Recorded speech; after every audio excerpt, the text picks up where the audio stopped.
In the year 2000, a group of oceanographers from the National Institute of Oceanography of India was surveying the Gulf of Khambat, but what they discovered was about to change the history of India and the world forever. As part of their routine, the oceanographers took sonar images of the ocean floor, but while analyzing these images, they found some unusual structures submerged 40 meters under the sea.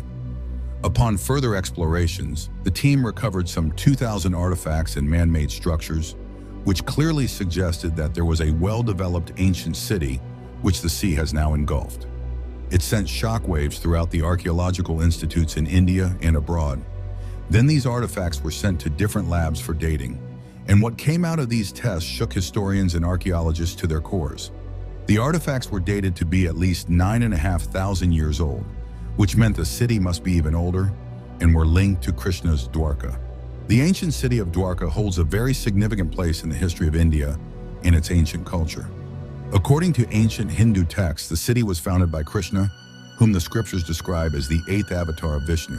In fact, the whole Hindu cosmology is extremely complex, and it presents the image of the universe as a dynamic and conscious entity. They say that the highest sentient being can take physical form whenever he wishes, and he can experience the human life.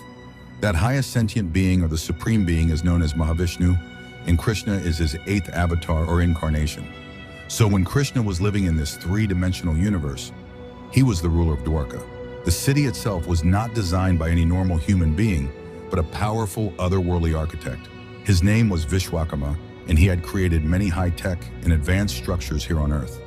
The most beautiful and spectacular among them was the island city of Dwarka. It is described as the city made of jewels and rubies. Nothing could match it in its splendor, and it was literally the heaven on earth. However, what intrigues the researchers is its sudden disappearance from Earth. When Krishna left this physical world and traveled to the higher realms, there followed great disasters and cataclysms. The sea level rose and swept over all that was magnificent.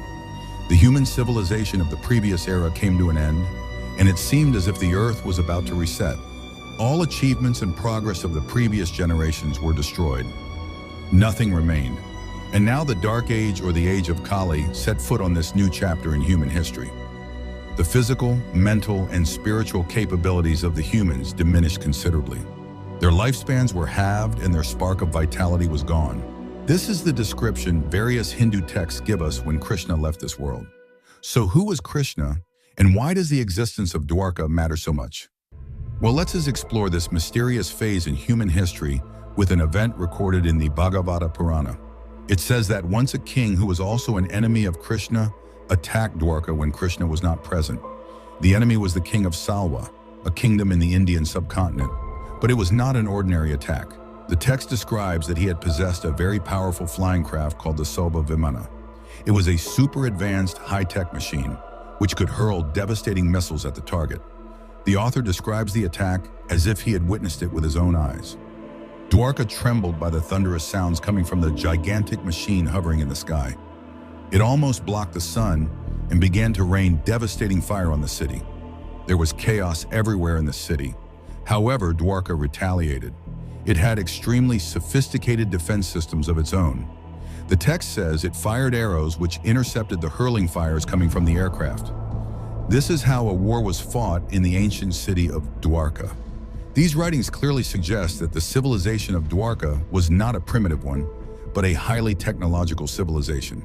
The technology of that era might have even surpassed our own, but eventually it was lost. Though it is still a debate whether it was done intentionally by some higher authority or by natural forces. That's why the discovery of Dwarka holds such a significant place in our history. It is a conclusive proof that our ancestors were more advanced than what we can imagine. The history of our planet is not so linear and straightforward, and it is possibly part of a grander design.